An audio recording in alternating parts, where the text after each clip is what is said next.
میں نے دیکھا کہ آپ کے جسم سے ایک ٹکڑا جدا کیا گیا اور میری گود میں رکھ دیا گیا۔ اللہ پاک ان دونوں کو آپ کے پاس جمع نہیں فرمائے گا، ان میں سے ایک کو واپس بلا لیا جائے گا، آپ جسے چاہیں پسند فرمائیں۔ انتخاب مشکل تھا پر کرنا تھا، انتخاب ہو گیا۔ ٹھیک 3 دن بعد انا للہ و انا الیہ راجعون، یہ حسین کے مقتل کی خاک ہے۔ جب یہ سنا تو تعجب ہوا اور کہا کہ ابا جان آپ بڑے سے فرما رہے ہیں کہ چھوٹے کو پکڑ لو۔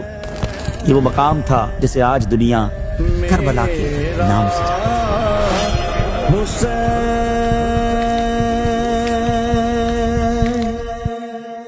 السلام علیکم ورحمۃ اللہ وبرکاتہ۔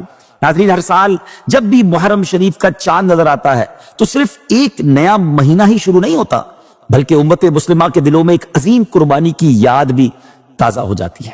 عقیدت و احترام سے دل بھر جاتے ہیں اور ذہن کربلا کے اس تپتے ہوئے میدان کی طرف متوجہ ہوتا ہے جہاں تاریخ انسانی کا بہت بڑا واقعہ پیش آیا۔ یہ وہ مہینہ ہے جس میں نبی پاک علیہ الصلوۃ والسلام کے نواسے، جگر گوشہ بطول، امام عالی مقام حضرت امام حسین رضی اللہ تعالیٰ عنہ نے اپنے اہل بیت اور جانثار ساتھیوں کے ساتھ حق کی خاطر وہ ابدی فتح حاصل کی کہ قیامت تک باطل کے ایوان لرزتے رہیں گے اور حق کا پرچم لہراتا رہے گا۔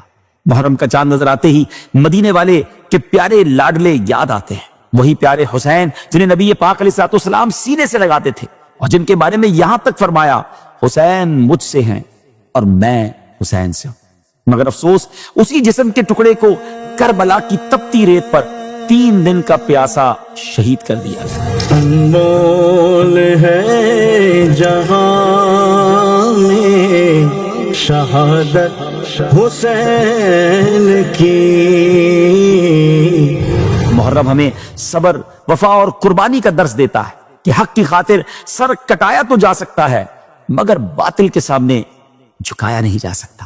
ناظرین، آج سے ہم اسی قربانی، اسی صبر اور اسی عظیم داستان وفا کو ڈیٹیل کے ساتھ سننے جا رہے ہیں۔ ایک ایسی داستان جسے سن کر دل تڑپ اٹھتے ہیں، آنکھیں اشکبار ہو جاتی ہیں اور روح کانپ جاتی ہے۔ یہ صرف ہسٹری کا ایک واقعہ نہیں بلکہ حق اور باطل کے درمیان وہ مارکا ہے جسے جتنا سنا جائے دل اتنا ہی بے چین ہو جاتا ہے۔ ناظرین، آج سے شروع کرتے ہیں ویب سیریز جس کا نام ہے داستان کربلا۔ حضرت عباس رضی اللہ تعالیٰ عنہ کی زوجہ حضرت ام الفضل بنت حارث رضی اللہ تعالیٰ عنہا نہایت پریشانی کی حالت میں بارگاہ رسالت صلی اللہ علیہ وسلم میں حاضر ہوتی ہیں اور عرض کرتی ہیں، یا رسول اللہ صلی اللہ تعالیٰ علیہ وسلم، آج میں نے ایک ایسا خواب دیکھا ہے جس نے مجھے بے چین کر دیا ہے۔ نبی پاک علیہ الصلوۃ والسلام نے نہایت شفقت سے فرمایا، بتاؤ کیا دیکھا؟ حضرت ام الفضل رضی اللہ تعالیٰ عنہا عرض کرتی ہیں، یا رسول اللہ علیہ الصلوۃ والسلام، خواب بہت سخت ہے، مجھ میں اسے بیان کرنے کی ہمت نہیں۔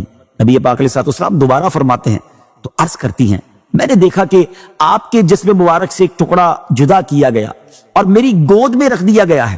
ناظرین، یہ الفاظ سن کر کسی کا بھی دل کانپ جائے، مگر رحمت للعالمین علیہ الصلوۃ والسلام نے مسکرا کر فرمایا، تم نے بہت اچھا خواب دیکھا ہے، انشاءاللہ فاطمہ کے ہاں ایک بیٹا پیدا ہوگا اور وہ تمہاری گود میں دیا جائے گا، رضی اللہ تعالی عنہا۔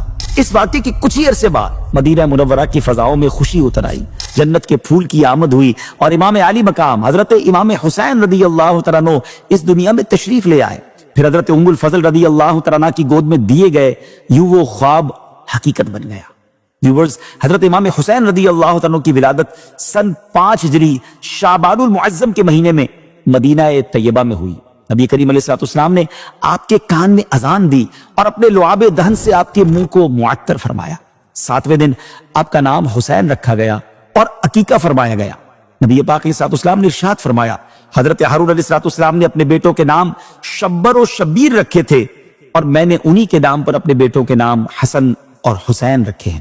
سریانی زبان میں یعنی سیریا کے لینگویج میں شبیر و شبر اور عربی زبان میں حسن و حسین ایک ہی معنی رکھتے ہیں۔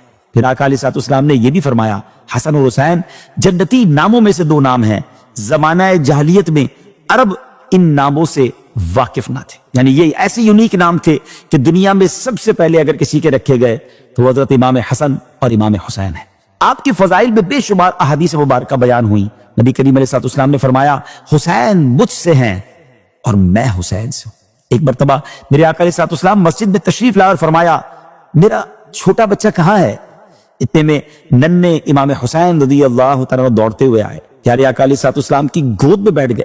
آقا علیہ الصلوۃ والسلام نے پیار سے انہیں چوما، اپنے سینے سے لگایا اور دعا فرمائی، اے اللہ میں حسین سے محبت کرتا ہوں، تو بھی حسین سے محبت فرما اور اس سے بھی محبت فرما جو حسین سے محبت کرے۔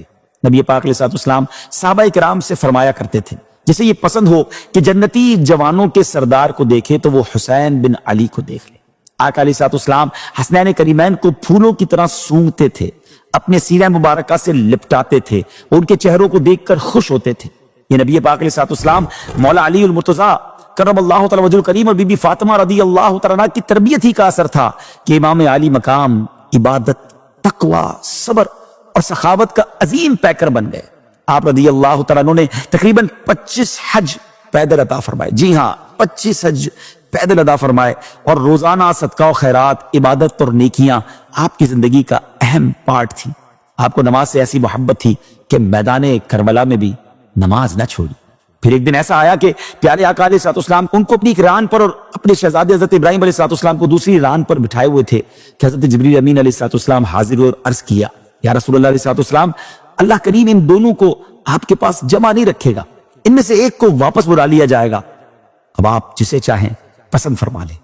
ناظرین، انتخاب ہمیشہ آسان نہیں ہوتا، کچھ انتخابات بڑے مشکل ہوتے ہیں۔ ایک طرف اولاد ہے، دوسری طرف اولاد کی اولاد ہے، یہ کیسا انتخاب ہے؟ پر نبی پاک علیہ الصلوۃ والسلام نے انتخاب فرمایا۔ آپ نے فرمایا اگر حسین جدا ہو جائیں تو ان کی جدائی میں فاطمہ علی کو تکلیف ہوگی اور مجھے بھی شدید تکلیف ہوگی، اور اگر ابراہیم وفات پا جائیں تو زیادہ غم مجھ کو ہوگا، اس لیے مجھے اپنا غم پسند ہے۔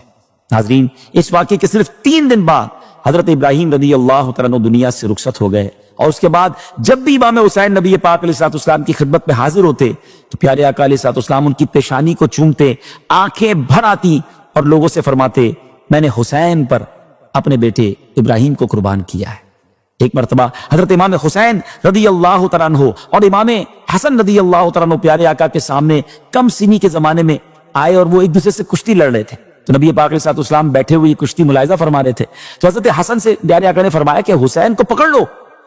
حضرت فاطمہ تو زہرا نے کہا کہ ان کو بڑا تعجب ہوا کہ عرض کیا، ابا جان آپ بڑے سے فرما رہے کہ چھوٹے کو پکڑ لو، تو پیارے آقا علیہ السلام نے فرمایا دوسری طرف جبرائیل حسین سے کہہ رہے ہیں کہ حسن کو پکڑ لو۔ اللہ اکبر، یہ کیسا گھرانہ ہے، یہ کیسی برکت والے لوگ ہیں کہ ان کے خاندانی معاملات میں فرشتوں کی آمد ہو جاتی ہے۔ ویورز، ایپیسوڈ کے سٹارٹ میں ہم نے سنا تھا کہ امام علی مقام کی ولادت کی خوشخبری ولادت سے پہلے ہی دے دی گئی تھی، اسی طرح آپ رضی اللہ تعالیٰ کی شہادت کی خبر بھی آپ کے دودھ پینے کے زمانے میں ہی سنا دی گئی تھی۔ جی ہاں، حضرت علی، حضرت فاطمہ الزہرا اور دیگر صحابہ کرام علیہم الرضوان اور اہل بیت کے جانثار سبھی لوگ آپ کے زمانہ شیر خارگی ہی میں جان گئے تھے کہ نبی پاک علیہ الصلوۃ والسلام کا یہ لال ظلم و ستم کے ہاتھوں شہید کیا جائے گا اور اس کا خون نہایت بے دردی کے ساتھ زمین کربلا میں بہایا جائے گا۔ حضرت عائشہ صدیقہ رضی اللہ تعالیٰ روایت کرتی ہیں کہ نبی پاک صلی اللہ تعالیٰ علیہ وسلم نے فرمایا، جبرائیل نے مجھے خبر دی ہے کہ میرے بعد میرا بیٹا حسین زمین طف میں شہید کیا جائے گا۔ حضرت جبرائیل امین کربلا کی مٹی بھی ساتھ لائے تھے اور فرمایا تھا یہ حسین کے مقتل کی خاک ہے۔